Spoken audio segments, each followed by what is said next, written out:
ایک نوجوان کو اپنے خاندان کے کسی لڑکے کو نوجوان کو بیعت فرمائی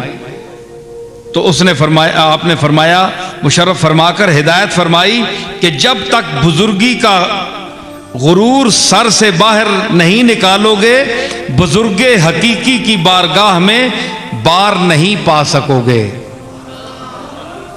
کہ تم بڑے خاندان کی ہو، بڑے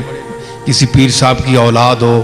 کسی بڑے علامہ کی اولاد ہو تو تمہارا یہ بہت بڑا شرف ہے، تو تم یہ ہو، تم فلاں ہو، تم فلاں خاندان کے ہو۔ یہ جو غرور ہے نا، یہ تکبر جو ہے، یہ جب تک اپنے سر سے نہیں نکالو گے اس وقت تک اس بارگاہ میں بار نہیں پا سکو گے۔ عاجزی اختیار کرو، اس شرف کے ہوتے ہوئے بھی اپنے آپ کو کم ترین خلائق سمجھو، ہر دوسرے سے اپنے آپ کو گھٹیا اور کم تر سمجھو، تواضع رکھو۔